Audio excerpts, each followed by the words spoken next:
وہ معاملہ پھر جب ہائی لائٹ ہوا، تحصیل انتظامیہ، پھر ضلعی انتظامیہ، ڈپٹی کمشنر کوٹلی چودھری اخنواس صاحب تھے، میں نے ان کو یہ ویڈیو رپورٹ ان کو میں نے ٹیگ کی، ایڈیشنل کمشنر تھے میر پر ساجد اسلم صاحب، تو اس کے اوپر ایکشن ہوا، قبرستان کا انہوں نے رقبہ علیحدہ کر لیا، اور جو خالصہ سرکار تھا انہوں نے کہا کہ یہ رقبہ خالصہ سرکار ہے، اس کے اوپر کوئی تعمیر و ترقی نہیں کر سکتا، یہ اے جے کے گورنمنٹ کی ملکیت ہے، محکمہ مال کے اندر ہے۔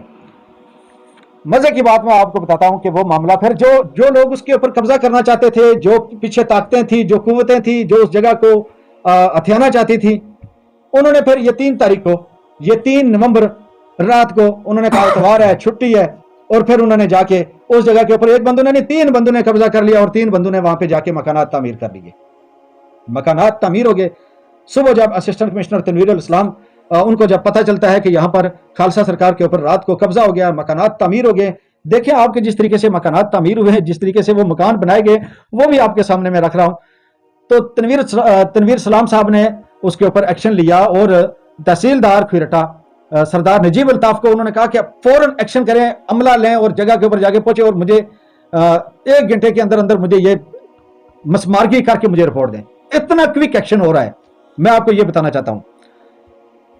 تحصیلدار صاحب عملہ لیا، انہوں نے پولیس پروٹیکشن لی اور جا کے موقع کے اوپر پہنچے۔ انور شین صاحب نائب تحصیلدار وہ بھی ان کے ساتھ ہیں، جاتے ہیں، جا کے وہ مکانات ہیں وہ سارے گرا دیتے ہیں۔ جگہ بنڈلی جنازہ گاہ وہی ہے کہ جس کے اوپر 14 سال پہلے بھی تنازع تھا، اور آج بھی اس کے اوپر یہ قبضہ کرنے کی کوششیں کی جا رہی ہیں۔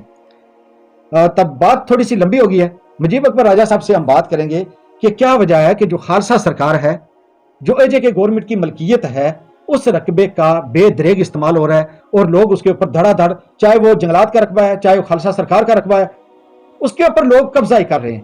تو یہ قبضہ جو لوگ کر رہے ہیں یہ کیوں کر رہے ہیں، اور ان کے پیچھے سہولت کار جو ہیں ان کے خلاف کیا کارروائی ہونی چاہیے، کوئی ٹھوس ایکشن لینا چاہیے۔ پہلے بھی یہ بار بار کہتے رہے چودھری اخنواس صاحب کو کہ آپ کڑوا گھونٹ پین لیں اور ایک بار ایکشن لے لیں۔ ابھی چودھری اخنواس صاحب جو ڈپٹی کمشنر کوٹلی تھے وہ تو چلے گئے، ان کی پروموشن ہو گئی ہے، وہ ایڈیشنل کمشنر میر پر چلے گئے ہیں، ان کی جگہ پہ آئے ہیں میجر ریٹائرڈ ناصر رفیق صاحب۔ تو آج کا پروگرام میجر صاحب کے لیے بھی اور تحصیل انتظامیہ کے لیے بھی، اور کیا پیغام دیں گے، یہ اپینین ابھی مجیب اکبر راجہ صاحب کی۔ السلام علیکم۔ وعلیکم السلام۔ بہت لمبی تحمید میں نے باندھ دی ہے، تو آپ کا جو وقت ہے ابھی میں کچھ نہیں بولوں گا، ابھی آپ نے باتیں کریں۔ بہت شکریہ طالب بھائی۔ سب سے پہلے تو میں وائس آف طالب صداقت نیوز یوٹیوب چینل اور فیس بک پیج پر ایک طویل عرصے کے بعد، جی بالکل 1 ماہ کے بعد والدہ کی طبیعت کی خرابی کی وجہ سے میں دوبارہ خوش آمدید کہتا ہوں، اور اب کوشش کریں گے کہ یہ جو پروگرام ہے ہمارا تسلسل سے جاری رہے، اس میں کوئی خلل نہ آئے، لیکن کچھ نجی مصروفیات بھی ہوتی ہیں۔ طالب صاحب آپ نے بڑی تفصیلاً بات کی ہے، ہم نے بھی اس پہ نظر رکھی ہوئی تھی، اور اس پہ ہم بہت عرصے سے تحقیقات بھی کر رہے تھے کہ اصل حقائق کیا ہیں، اور اس ایشو قبرستان ایشو کے حوالے سے بھی، اور جو دیگر جو خالصہ سرکار رقبہ جات ہیں یا جنگلات ہیں ان پہ قبضہ کیوں ہوتا ہے۔ جی بالکل، بنیادی طور پہ ہمارے ہر طبقہ فکر کے پیچھے ایک بڑا مافیا کار فرما ہو چکا ہے، وہ صحافت کی آڑ میں بھی، جی بالکل، ہر جگہ پہ، وہ محکمہ مال کی صورت میں بھی، وہ عدلیہ کی صورت میں بھی، کچھ وکلاء حضرات جو ہوتے ہیں، اور سب سے بڑھ کر ہمارے محترم قابل احترام وہ سیاسی لیڈرشپ، وہ بلیک میل ہو جاتی ہے۔ بالکل وہ بلیک میل ہو جاتی ہے، چونکہ من حاصل قوم ہم کرپٹ ہو چکے ہیں، اور آج شاید اسی کا نتیجہ ہے کہ بچے والدین کے گلے پڑ رہے ہیں، وہ بے راہ روی کا شکار ہو رہے ہیں۔ اس کی بنیادی وجہ یہی ہے کہ جب آپ اپنے بچوں کو رزق حلال سے ہٹ کر جس طرح سے بھی آپ کو دستیاب ہو جائے مال، تو آپ اس کو حاصل کر لیتے ہیں، اور وہاں یا آپ یہ نہیں سوچتے ہیں کہ ہم مسلمان ہیں، ہم پہ یہ جائز بھی ہے یا نہیں ہے۔ یہی رزق جب ہم اپنے بچوں کو کھلائیں گے تو اس کا حساب کتاب بھی ہم کو دینا پڑے گا۔ طالب صاحب، میں نے کھویرٹا میں ہمارے موجودہ وزیر صحت ڈاکٹر نثار انصر عبدالی صاحب نے ایک ہی کھلی کچہری لگائی تھی، تو میں نے اس میں بھی یہ بات اٹھائی تھی کہ یہ جو زمینوں کی خرید و فروخت ہے، اس پہ جو باری بار ٹیکسز لگا دیے گئے ہیں، یہ بنیادی اس چیز کی وجہ بن رہے ہیں کہ لوگوں کی قوت خرید ختم ہو گئی ہے، اور وہ یہ سوچتے ہیں کہ اگر ہم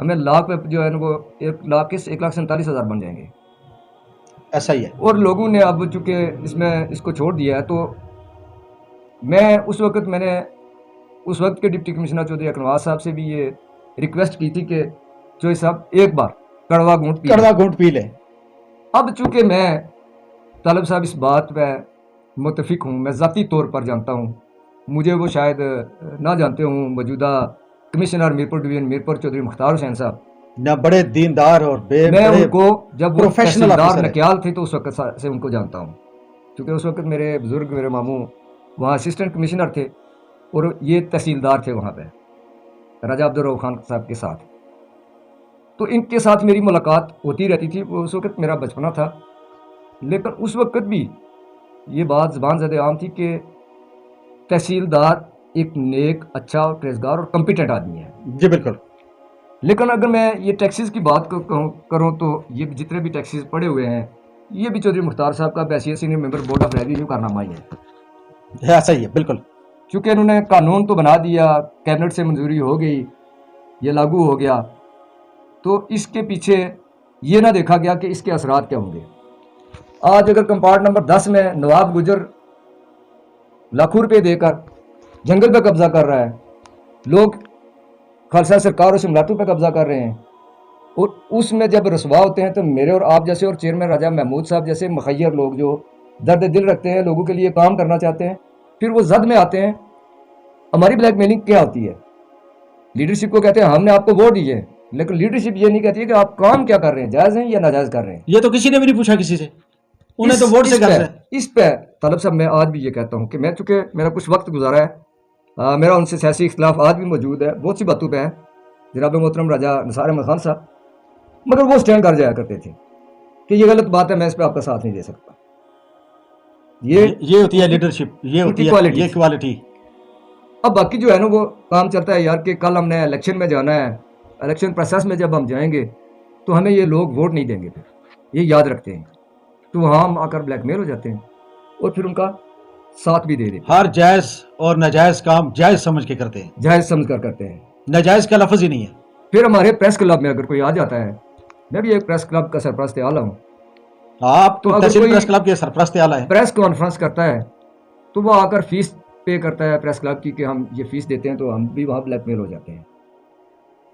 لیکن آپ نے کہا غلط آدمی میں اسی پہ آتا ہوں. ہاں جی، آپ نے ایک بات کی کہ میں نے دوسرے دن صبح جا کر موقع پہ جا کر تحقیق کرنے کی کوشش کی، جو ایک بہترین جرنلسٹ کا یہ کام ہے.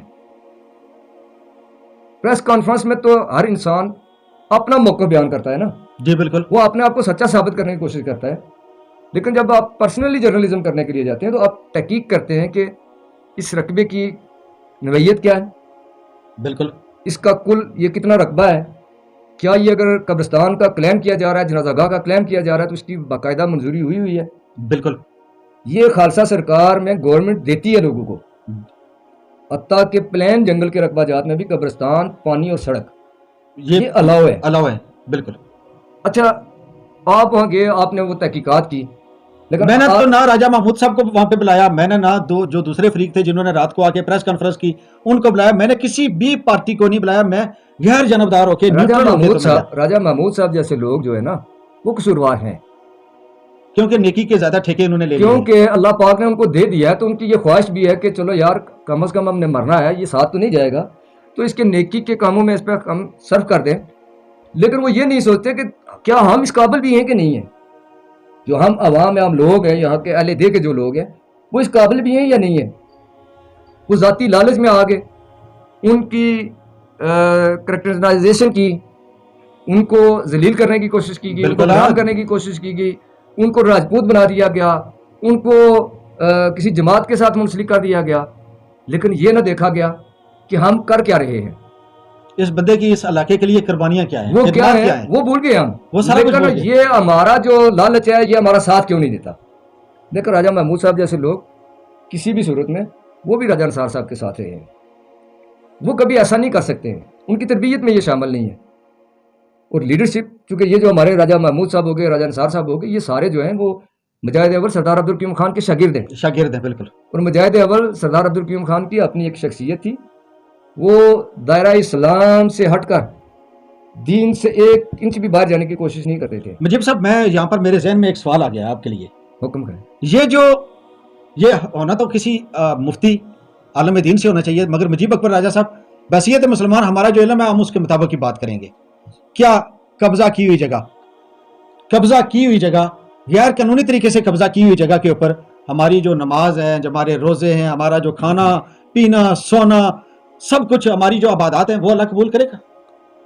طلب بھائی وہ تو قبول کرے گا یا نہیں کرے گا یہ تو رب ہی جانتا ہے، چونکہ نیتو کا دار و مدار تو اب کے اپنے اعمال پر ہے. نہیں، آپ ایک جانتے بھی ہیں کہ یہ چیز غلط ہے اور یہ سب ایک کچھ غلط ہونے کے چیز کو باوجود آپ صحیح سمجھ کے کر رہے ہیں. جب ایک ماں جس کے گھر اللہ پاک سب سے بڑی دولت اس کو اولاد کی صورت میں دیتا ہے، وہ اپنا دودھ دینے سے قاصر ہو گئی ہے. ایک والد جب اپنی اولاد کو رزق حلال کھلانے سے قاصر ہے، اور جب تسبیحیں دیکھیں، عمرے دیکھیں، باقی چیزیں دیکھیں، تو اس کا مطلب ہے کہ دین کو ہم صرف ٹائٹل کے طور پر استعمال ٹائٹل کے طور کے اوپر استعمال کر رہے ہیں، دین کا ناجائز فائدہ اٹھا رہے ہیں. اور میں یہ کہوں کون گا سے مسلمان ہیں ہم؟ کہ اس پہ میں مبارکباد پیش کرتا ہوں تحصیل انتظامیہ کھوئٹہ کو، جناب تنویر الاسلام اسسٹنٹ کمشنر. سچی بات یہ ہے کہ میں ان سے یہ امید تو نہیں رکھتا تھا کہ یہ کام کریں گے، مگر کڑوا گھونٹ ہم کہتے ہیں کہ ڈپٹی کمشنر صاحب کو، کیونکہ ایسے صاحب نے وہ جو ہے نا بنیادی طور پر بڑے تمل مزاج ہیں، بہت زیادہ تھمر مزاج ہے. لیکن میں ذاتی طور پر جانتا ہوں تحصیلدار کھوئٹہ نجیب الطاف صاحب کو. بہت کم لوگ ہوں گے جو اپنے پیشے کے متعلقہ کام کو جانتے ہوں، اور جو ٹاپ کلاس لوگ ہیں جو اپنے کام سے لگن رکھتے ہیں، کام کو سمجھتے ہیں، ان میں سردار نجیب الطاف کا نام ہے. ایک تو تحصیلدار ہو گئے، دوسرے ساتھ سردار بھی ہو گئے، سردار اور بھی پھر ہو ان گئے. کا تعلق بھی راولہ کوٹ کی دھرتی سے ہے. تو یہ سارے جب چیزیں مکس ہو جاتی ہیں نا تو پھر اچھا سولوشن بھی نکل آتا ہے. سولوشن بھی نکل آتا ہے. میں سمجھتا ہوں کہ جس طرح موجودہ ڈپٹی کمشنر نے بھی آ کر فوری طور پر احکامات دیے جب ان کو یہ اطلاع دی گئی کہ جی بالکل اس پہ ہو گیا، تو انہوں نے کہا کہ مسمارگی نو ڈاؤٹ. اب میں آگے میجر ناصر رفیق صاحب سے یہ گزارش بھی کروں گا کہ محکمہ مال کی طرف سے اس پہ فوری طور پر FIR ہونی چاہیے، اور جو مافیا ان کی سرپرستی کرتا ہے اس قبضہ مافیا کی، وہ چونکہ میں اور آپ تحقیق کر سکتے ہیں، ہم تفتیش نہیں کر سکتے. نہیں، تفتیش کرنا تو FIR دینے کا ہمارا اختیار نہیں ہے، وہ تو تھانہ پولیس کوئٹہ کا ہے، اور محکمہ مال ہی دے سکتا ہے. محکمہ مال کی مدیت میں ہاں جی بالکل.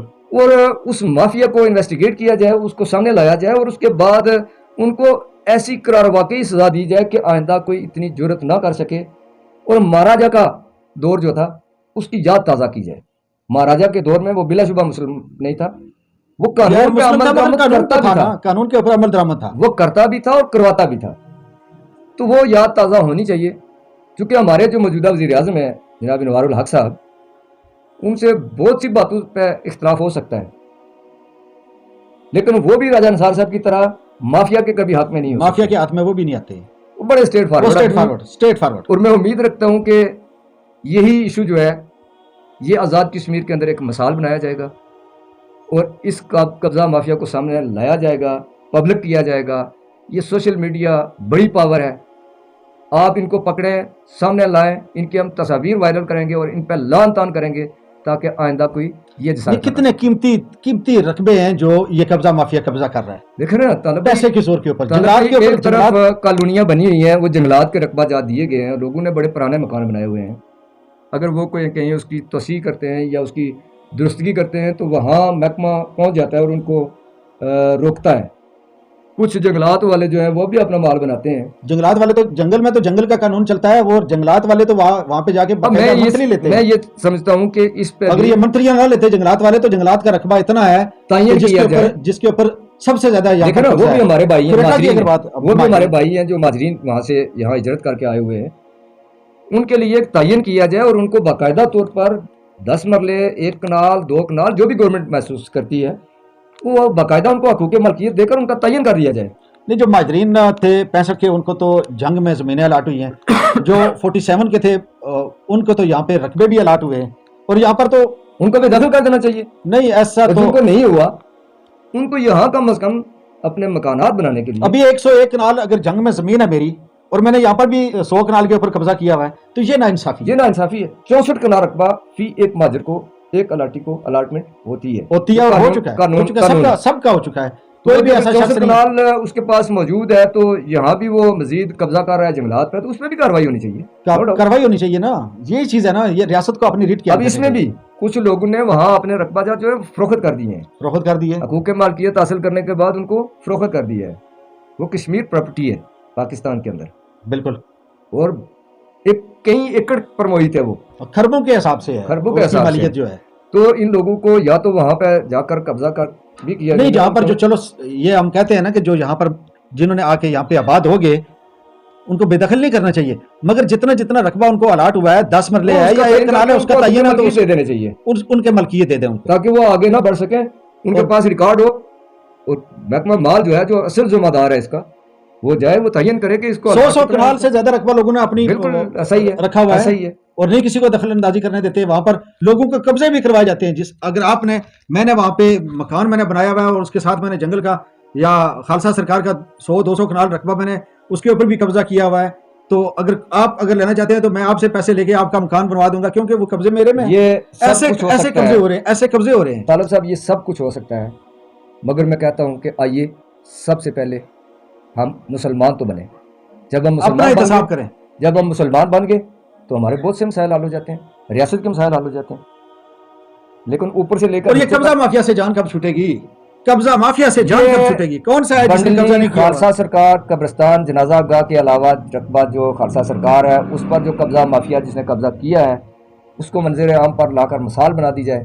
تو اس کو میں نے پہلے بھی کہا کہ ہم اس کو انشاءاللہ اتنا وائرل کریں گے، اور حکومت اور انتظامیہ اور تحصیل انتظامیہ ذیلی انتظامیہ کو بھی اپریشیٹ کریں گے، پولیس کو بھی جو اصل چیزیں انویسٹیگیٹ کرنے کی، کہ وہ محکمہ مال سے بھی ریکارڈ لے گی. نہیں محکمہ امانات کی جو بلڈنگ ہے یہاں پر جس کے اوپر قبضہ ہے، میں پہلے کہا کہ ہم بحثیت صحافی بھی ہم کرپٹ لوگ ہیں، ہم کسی کو یہ نہیں کہہ سکتے. طالب بھائی مجھے بہت بار آفر ہوئی ہے، میں نے ہر بار یہ کہا ہے کہ میں جب تک جرنلزم کروں گا میں ایسا نہیں کر سکتا کہ ایک کام میں خود غلط کروں اور میں اس کو صحیح کرنے کی تلقین کروں، یہ نہیں کر سکتا.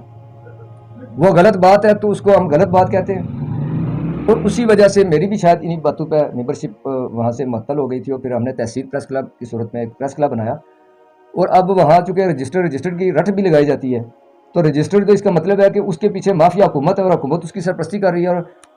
اور دیکھیں نا وہ رجسٹر کون کرتا ہے؟